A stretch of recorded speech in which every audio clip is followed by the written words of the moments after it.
Hello friends, मैं हूं प्रीति मिश्रा और स्वागत है आपका हमारे चैनल वीएन स्टडी एकेडमी पर। तो इस वीडियो में हम कंटेम्प्रेरी इंडिया एंड एजुकेशन समकालीन भारत एवं शिक्षा पेपर 1 है जिसका कोड E101 है। ठीक है, इसके बारे में पढ़ेंगे। और आज का हमारा टॉपिक है माध्यमिक शिक्षा आयोग, जिसे मुदालियर आयोग के नाम से भी जाना जाता है। इससे पहले मैं आपको बहुत सारे टॉपिक क्लियर करा चुकी हूँ, तो अगर आपने वीडियो नहीं देखी है तो आप हमारी प्लेलिस्ट में जाकर देख सकते हैं। प्लेलिस्ट का लिंक आपको डिस्क्रिप्शन में मिल जाएगा। ठीक है, अगर आप हमारे चैनल पर न्यू हैं तो चैनल को सब्सक्राइब जरूर करें और बेल आइकन को प्रेस कर दें ताकि नेक्स्ट वीडियो जब भी आए आपको उसका नोटिफिकेशन मिल सके। ठीक है, और अगर आपको हमारी क्लासेस का PDF चाहिए तो आप हमारा टेलीग्राम लिंक ज्वाइन कर सकते हैं, जो कि वीएन स्टडी एकेडमी के नाम से है। टेलीग्राम का लिंक भी आपको डिस्क्रिप्शन में मिल जाएगा। ठीक है, तो चलिए टाइम वेस्ट ना करते हुए स्टार्ट करते हैं आज की इस वीडियो को। तो टॉपिक का नाम है माध्यमिक शिक्षा आयोग, जिसे मुदालियर आयोग के नाम से भी जाना जाता है। अब एग्जाम में क्वेश्चन किस तरीके से आता है, तो मुदालियर आयोग के अनुसार माध्यमिक शिक्षा के क्या उद्देश्य होने चाहिए। ठीक है, माध्यमिक शिक्षा आयोग में जो मुदालियर आयोग है, इसमें केवल और केवल माध्यमिक शिक्षा के शिक्षा से रिलेटेड सुझाव दिए गए हैं। ठीक है, और या फिर और ये क्वेश्चन और किस लैंग्वेज में आ सकता है, तो उच्चतर माध्यमिक शिक्षा से आप क्या समझते हैं, उच्चतर माध्यमिक शिक्षा के विकास और उद्देश्यों को स्पष्ट कीजिए। ठीक है, इसमें आपसे मुदालियर आयोग ना पूछ के लैंग्वेज चेंज करके पूछ लिया गया है। तो माध्यमिक शिक्षा से रिलेटेड जो भी आयोग है वो मुदालियर आयोग या माध्यमिक शिक्षा आयोग है। ठीक है, इसके बाद या फिर त्रिभाषा सूत्र की चर्चा कीजिए। ये त्रिभाषा सूत्र मोस्ट इम्पॉर्टेंट है। ठीक, शॉर्ट, वेरी शॉर्ट और लॉन्ग में भी पूछा जाता है, तो इसको आपको करना है। ये क्वेश्चन 3 तरीके से आ सकता है, जो कि मैंने आपको अभी बता दिया। ठीक है, तो आगे बढ़ के देखते हैं आंसर क्या है इसका। तो केंद्रीय शिक्षा सलाहकार बोर्ड ने सुझाव दिया कि विद्यार्थियों की रुचि एवं आवश्यकताओं के अनुसार माध्यमिक शिक्षा का पुनर्गठन किया जाना चाहिए। ठीक है, और इस सुझाव से सहमत होकर भारत सरकार ने 23 सितंबर 1952 को, ये डेट आपको याद रखनी है। ठीक है, वेरी शॉर्ट में क्वेश्चन पूछा जाता है कि माध्यमिक शिक्षा आयोग का गठन कब किया गया था, तो 23 सितंबर 1952 में किया गया था। मद्रास विश्वविद्यालय के कुलपति डॉक्टर ए लक्ष्मण स्वामी मुदालियर, ठीक है, ये जो नाम है डॉक्टर ए लक्ष्मण स्वामी मुदालियर, ये अध्यक्ष थे इस आयोग के, इसलिए इनके नाम पर ही इसे मुदालियर आयोग के नाम से जाना जाता है। ठीक है, माध्यमिक शिक्षा आयोग का गठन कब किया गया था, 23 सितंबर 1952 को, और इसके अध्यक्ष थे मद्रास विश्वविद्यालय के कुलपति डॉक्टर ए लक्ष्मण स्वामी मुदालियर, और इन्हीं के नाम पर इसे मुदालियर आयोग के नाम से जाना जाता है। ठीक है, आई होप आपको इतना समझ में आ गया होगा। इसके बाद आयोग ने जांच करके 29 अगस्त 1953 को अपना प्रतिवेदन प्रस्तुत किया। ठीक है, तो आयोग का गठन कब हुआ था, 1952 में, और 1953 में इन्होंने सब जांच करके और अपना सुझाव जो है, अपना प्रतिवेदन प्रस्तुत किया सरकार के सामने। ठीक है, तो ये डेट आपको याद रखनी है। इसके बाद नेक्स्ट है माध्यमिक शिक्षा आयोग की संस्तुतियाँ या सिफारिशें। इन्होंने कौन कौन से सुझाव दिया, ठीक है, उसके बारे में हम हेडिंग वाइज पढ़ेंगे यहाँ पे। तो फर्स्ट है माध्यमिक शिक्षा के पुनर्गठन से संबंधित कौन कौन से सुझाव दिए। ठीक, तो यहाँ देखते हैं माध्यमिक शिक्षा की अवधि कितनी होनी चाहिए, 7 साल होनी चाहिए, और यह शिक्षा 11 से 17 वर्ष तक के आयु के छात्र छात्राओं को दी जानी चाहिए। ठीक है, एंड नेक्स्ट पॉइंट है माध्यमिक शिक्षा की अवधि को 2 भागों में विभाजित किया जाए। ठीक, मतलब जो माध्यमिक शिक्षा है उसको 2 भागों में बांटने का सुझाव दिया माध्यमिक शिक्षा आयोग, मुदालियर आयोग ने। पहला कि जो जूनियर शिक्षा है वो 3 वर्ष तक हो और 4 वर्ष की उच्चतर माध्यमिक शिक्षा हो। ठीक है, तो ये 2 पॉइंट्स आपको इसमें करने हैं। इसके बाद और क्या सुझाव दिए माध्यमिक शिक्षा से रिलेटेड, तो वर्तमान माध्यमिक शिक्षा को समाप्त कर दिया जाए और 11वीं कक्षा को हाई स्कूल से तथा 12वीं कक्षा को विश्वविद्यालय यानी कि कॉलेज से संबद्ध कर दिया जाए। ठीक है, 11वीं कक्षा को हाई स्कूल से, ठीक है, 10th से, और 12वीं कक्षा को विश्वविद्यालय से संबद्ध कर दिया जाए। ठीक है, इसके बाद नेक्स्ट पॉइंट, स्नातक पाठ्यक्रम जो है वो 3 वर्ष का कर दिया जाए। ये सुझाव पहले भी बहुत जो हमारे विद्वान थे उन्होंने दिए हैं। और माध्यमिक कॉलेजों से विश्वविद्यालय में जो प्रवेश लेने वाले छात्र हैं उनके लिए 1 साल का पूर्व विश्वविद्यालय पाठ्यक्रम रखा जाना चाहिए। तो इसका मतलब ये है कि इन्होंने सुझाव दिया कि जो स्नातक है ग्रेजुएशन उसे 3 साल का कर दिया जाए, और जो भी माध्यमिक कॉलेजों से विश्वविद्यालय में प्रवेश ले रहे हैं, ठीक है, यानी कि 12th के बाद जो ग्रेजुएशन में एडमिशन ले रहे हैं उनके लिए 1 साल का पूर्व विश्वविद्यालय पाठ्यक्रम रखा जाना चाहिए। ठीक, इसके बाद नेक्स्ट क्या सुझाव दिया कि ग्रामीण विद्यालयों में कृषि शिक्षा, ठीक है, एग्रीकल्चर, खेती, इन सब का विशेष प्रबंध होना चाहिए, और पर्याप्त संख्या में पॉलिटेक्निक और टेक्निकल विद्यालय भी खोले जाने चाहिए। ठीक, तो आप इनको पॉइंट वाइज कर सकते हो, अपनी लैंग्वेज में, ज़रूरी नहीं लैंग्वेज रटना है आपको। ठीक है, इसके बाद नेक्स्ट सेकंड हेडिंग है कि भाषा के अध्ययन से संदर्भित क्या सुझाव दिया। ठीक है, और ये पॉइंट आपका मोस्ट इम्पॉर्टेंट है, जिसे त्रिभाषा सूत्र भी कहा जाता है। ठीक है, तो एग्जाम में क्वेश्चन आता है त्रिभाषा सूत्र क्या है या इसका वर्णन कीजिए। तो त्रिभाषा सूत्र जो है वो मुदालियर आयोग ने दिया था, माध्यमिक शिक्षा आयोग के द्वारा, और इसमें 3 भाषाओं को स्थान दिया गया है। ठीक है, हमारी शिक्षा के पाठ्यक्रम में 3 भाषाओं को स्थान दिया जाए, और इसी को क्या कहते हैं, त्रिभाषा सूत्र कहते हैं। ठीक है, अब वो 3 भाषाएं कौन कौन सी थी तो देखते हैं यहाँ पर। मुदालियर आयोग ने 3 भाषाओं के स्थान एवं अध्ययन के संबंध में अपने सुझाव दिए, और वो कौन कौन सी भाषाएं थी। पहला, हिंदी का स्थान। ठीक है, हिंदी को विद्यालय स्तर पर अध्ययन का अनिवार्य विषय बनाया जाना चाहिए, ये सुझाव दिया माध्यमिक शिक्षा आयोग ने। ठीक है, और अंग्रेजी को स्थान देने की बात कही गई और संस्कृत को स्थान देने की बात कही।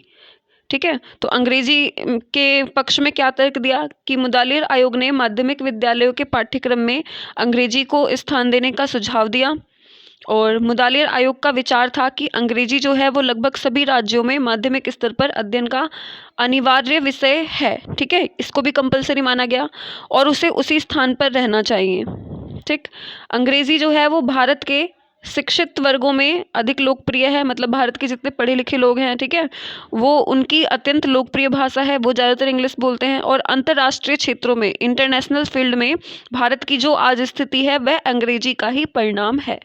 ठीक है, तो ये अंग्रेजी के पक्ष में तर्क दिया मुदालियर आयोग ने कि अंग्रेजी को भी शिक्षा के पाठ्यक्रम में अनिवार्य माना जाना चाहिए। ठीक है, इसके बाद थर्ड है संस्कृत को स्थान दिया जाए। तो इसके पक्ष में क्या तर्क दिया कि मुदालियर आयोग ने माध्यमिक विद्यालयों के पाठ्यक्रम में संस्कृत को भी स्थान देने का सुझाव दिया। अब संस्कृत के लिए उनका क्या तर्क था कि संस्कृत जो है वो भारत के अधिकांश भाषाओं की जननी है, और संस्कृत का अध्ययन प्राप्त करके भारत के प्राचीन ग्रंथों में उपस्थित ज्ञान की जानकारी प्राप्त की जा सकती है। ठीक है, जितने भी प्राचीन ग्रंथ हैं, ऋग्वेद, अर्थवेद, रामायण, महाभारत, ये सब किस में लिखे हुए थे, संस्कृत में लिखे हुए थे। तो इनके ज्ञान के द्वारा ही हम उन ग्रंथों में उपस्थित ज्ञान की प्राप्ति कर सकते हैं, तो इसलिए संस्कृत को भी अनिवार्य रूप में माना जाना चाहिए। ठीक है, तो आई होप आपको ये समझ में आ गया होगा। ठीक है, तो कौन कौन से थे, हिंदी, अंग्रेजी और संस्कृत, इन 3 भाषाओं को शिक्षा के पाठ्यक्रम में स्थान देने की बात की गई, और इसे ही त्रिभाषा सूत्र के नाम से जाना जाता है। तो ये आपका मोस्ट इम्पॉर्टेंट है, इसको बिल्कुल भी स्किप मत करना। एंड नेक्स्ट है, थर्ड हेडिंग है हमारी कि पाठ्यक्रम के संबंध में क्या सुझाव दिए। ये भी आपका इम्पॉर्टेंट है, ये अलग से शॉर्ट क्वेश्चन में पूछ लिया जाता है। ठीक है, कि माध्यमिक शिक्षा आयोग ने पाठ्यक्रम के संबंध में कौन कौन से सुझाव दिए, कि माध्यमिक शिक्षा के अनुसार शिक्षा का पाठ्यक्रम कैसा होना चाहिए। ठीक है, तो यहाँ देखते हैं इसके बारे में।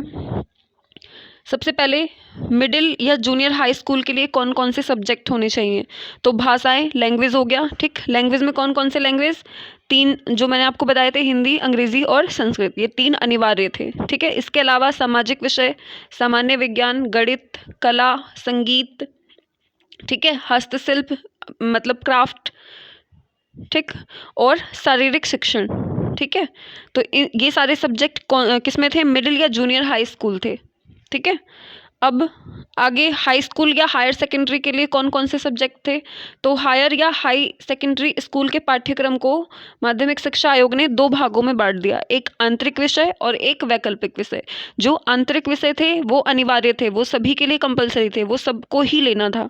ठीक है, तो अनिवार्य विषय देखते हैं कौन कौन से थे। तो फर्स्ट मातृभाषा और प्रादेशिक भाषा, या फिर मातृभाषा और शास्त्रीय भाषा, या तो ये लेना है या फिर ये। ठीक है, इसके अलावा सामाजिक अध्ययन सभी को पढ़ना था, गणित और सामान्य विज्ञान भी सभी के लिए कंपलसरी, और ये निम्नलिखित में से कोई एक, इनमें से कोई एक लेना था। ठीक है, या तो कताई बुनाई, धातु का काम, मुद्रण का काम, दर्जी, लकड़ी का काम, वर्कशॉप, ठीक है, और उद्यान विज्ञान या मॉडल बनाना, इन सब में से कोई भी एक हस्तशिल्प जो था वो अनिवार्य विषय में था। ठीक है, इनमें से कोई एक सभी को लेना कंपलसरी था। तो ये हो गए आपके आंतरिक विषय जो कंपलसरी सब्जेक्ट थे। अब देखते हैं ऑप्शनल वाले कौन से थे। ठीक है, तो वैकल्पिक विषय, ठीक है, सेकंड वैकल्पिक विषय, तो वैकल्पिक विषयों के सात नहीं, यहाँ पे 7 आएगा। ठीक है, 7 समूह होंगे जिनमें से 3 समूहों के विषयों का अध्ययन आवश्यक रूप से करना होगा। ठीक है, जो ऑप्शनल सब्जेक्ट थे उसमें 7 ग्रुप था। ठीक है, ऑप्शनल सब्जेक्ट को 7 ग्रुप में बांटा हुआ था, और उन 7 ग्रुप में कुछ सब्जेक्ट थे जिनमें से 3 ग्रुप सभी को लेने थे। ठीक है, कोई से भी 3 ग्रुप, 7 ग्रुप में से। अब उन 3 ग्रुप में जो भी सब्जेक्ट होंगे वो लेने पड़ेंगे।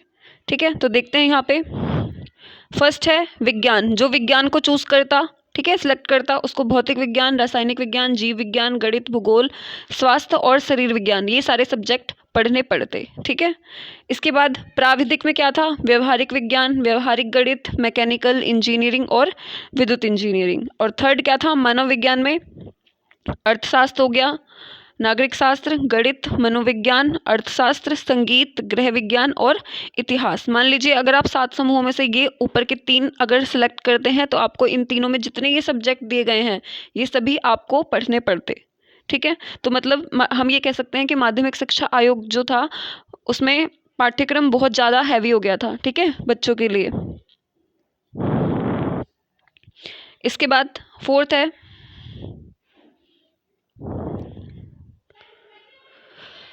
है वाणिज्य। तो वाणिज्य प्रयोग, बही खाता, वाणिज्य भूगोल, अर्थशास्त्र और नागरिक शास्त्र। कृषि में सामान्य कृषि, बागवानी, पशुपालन, कृषि रसायन और वनस्पति विज्ञान।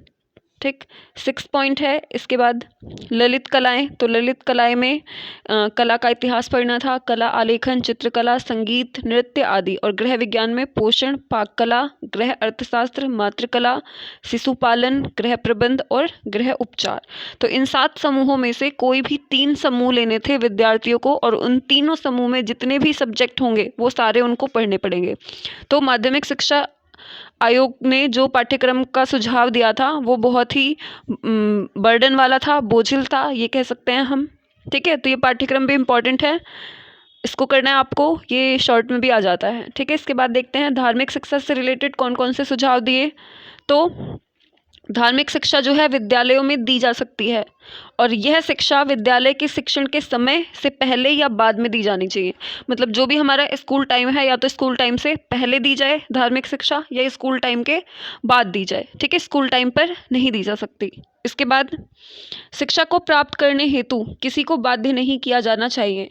यहाँ पे शिक्षा के आगे आप धार्मिक लिख लेना। और ठीक है, धार्मिक शिक्षा को प्राप्त करने हेतु किसी को बाध्य नहीं किया जाना चाहिए। ठीक, मतलब ऐसा नहीं है कि कोई हिंदू है और आप ज़बरदस्ती उसको इस्लाम धर्म पढ़ा रहे हैं। ठीक है, मतलब अगर वो पढ़ना चाहे तो ही उसको पढ़ाना है। तो धार्मिक शिक्षा को प्राप्त करने के लिए किसी को भी बाध्य नहीं, जबरदस्ती धार्मिक शिक्षा नहीं देनी। अगर उसकी मर्जी है तो ही उसको उस धर्म की शिक्षा देनी है। ठीक है, तो ये सुझाव दिए थे धार्मिक शिक्षा से रिलेटेड। आई होप आपको यहाँ तक सब क्लियर हो गया होगा। ठीक है, इसके बाद नेक्स्ट पॉइंट है परीक्षा प्रणाली एवं मूल्यांकन में सुधार से संबंधित सुझाव। तो इनसे रिलेटेड कौन कौन से सुझाव दिए देखते हैं। तो वस्तुनिष्ठ परीक्षणों के प्रयोग एवं प्रश्नों के ढंग में परिवर्तन किया जाना चाहिए। जो भी ऑप्शनल पेपर होते हैं वस्तुनिष्ठ MCQ वाले, उनके प्रश्नों के ढंग में परिवर्तन हो। ठीक है, और सेकंड है माध्यमिक शिक्षा के संपूर्ण पाठ्यक्रम की समाप्ति के बाद केवल एक बार ही सार्वजनिक बाह्य परीक्षा होनी चाहिए। ठीक है, तो ये पॉइंट्स आपको करने हैं। इसके बाद नेक्स्ट पॉइंट है अध्यापक प्रशिक्षण से संबंधित कौन कौन से सुझाव दिए, टीचर ट्रेनिंग से रिलेटेड। तो उच्चतर माध्यमिक शिक्षा प्राप्त अध्यापकों हेतु इनके ट्रेनिंग की जो अवधि है वो कितनी होनी चाहिए, 2 वर्ष होनी चाहिए। और जो स्नातक के लिए है, ठीक है, उनकी जो ट्रेनिंग की जो अवधि है वो 1 साल, कम से कम 1 साल होनी चाहिए और कुछ समय बाद उसे 2 साल कर देनी चाहिए। ठीक है, तो ये 2 पॉइंट्स आपको इसमें करने हैं।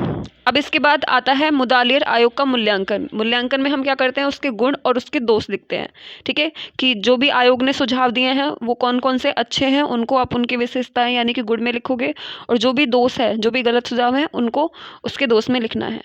तो ये आपने जितने भी पॉइंट्स ऊपर पढ़े हैं उसमें से अगर आपको कुछ लगता है कि हाँ ये अच्छी है तो उसको आपको गुण में लिखना है और जो गलत है उसको दोष में लिखना है। ठीक है, तो ये आपको पॉइंट वाइज करना है और इसके अंदर 4 से 5 लाइन आप लिख सकते हो अपनी लैंग्वेज में। तो पाठ्यक्रम निर्माण के उपयुक्त सिद्धांत दिए। ठीक है, माध्यमिक शिक्षा आयोग ने पाठ्यक्रम को 2 भागों में विभाजित किया। ठीक, आंतरिक विषय और वैकल्पिक विषय। फिर इसके बाद शिक्षा प्रणाली में सुधार हुई। त्रिभाषा सूत्र का सुझाव, मतलब शिक्षा के पाठ्यक्रम में 3 भाषाओं को स्थान दिया जाना चाहिए। ठीक है, कौन कौन सी, हिंदी, इंग्लिश और संस्कृत। ठीक है, अध्यापकों के प्रशिक्षण संबंधित स्पष्ट सुझाव दिए। ठीक है, टीचर ट्रेनिंग से रिलेटेड की जो स्नातक से रिलेटेड है उनके लिए कम से कम 1 साल ट्रेनिंग होनी चाहिए और कुछ समय बाद उसको 2 साल कर देनी चाहिए। तो ये आप इसके अंदर लिख सकते हो। ठीक है, और वस्तुनिष्ठ परीक्षा के प्रश्नों के ढंग में परिवर्तन हुआ। तो ये सारी इसकी विशेषताएं हो गई। ठीक है, अब इसके बाद नेक्स्ट आगे बढ़ते हैं। अब इसके दोष कौन कौन से थे, तो दोष विभिन्न प्रकार के पाठ्यक्रम। ठीक है, बहुत सारे पाठ्यक्रम इन्होंने बना दिए। ठीक, अब जैसे कि मैंने बताया आपको जो ऑप्शनल सब्जेक्ट थे, वैकल्पिक विषय थे, उसमें 7 समूह थे जिसमें से 3 समूह कंपलसरी लेना था बच्चों को, और उन समूहों के अंदर भी बहुत सारे सब्जेक्ट थे। तो जो पाठ्यक्रम है वो बहुत ज़्यादा बर्डन वाला हो गया था, तो ये एक दोष हो गया इसका। इसके बाद अंग्रेजी के बारे में अस्पष्ट सुझाव दिया। माध्यमिक शिक्षा का स्पष्ट, यहाँ पे अस्पष्ट आएगा, इसको अस्पष्ट कर लेना। ठीक है, अस्पष्ट संगठन। ठीक, और बोझिल पाठ्यचर्या। ठीक है, ज़्यादा बर्डन वाला जो है वो पाठ्यक्रम हो गया था, तो ये आपको करना है। ठीक है, आई होप आपको इतना समझ में आ गया होगा। ये वीडियो थोड़ी लंबी हो गई है क्योंकि आपका ये टॉपिक बहुत बड़ा है और बहुत ही ज़्यादा मोस्ट इंपॉर्टेंट है लॉन्ग क्वेश्चन के लिए। 16 नंबर में ये क्वेश्चन आता है, और अगर शॉर्ट में आ गया तो 16, 20, 22 अप्रॉक्स नंबर का ये अकेले टॉपिक हो जाता है। तो इसको बिल्कुल भी स्किप मत करना, और वीडियो अच्छी लगी तो लाइक शेयर ज़रूर करें, चैनल को सब्सक्राइब कर लें और बेल आइकन को प्रेस करें ताकि नेक्स्ट वीडियो जब भी आए आपको उसका नोटिफिकेशन मिल सके। ठीक है, तो मिलते हैं नेक्स्ट वीडियो में, तब तक के लिए नमस्कार।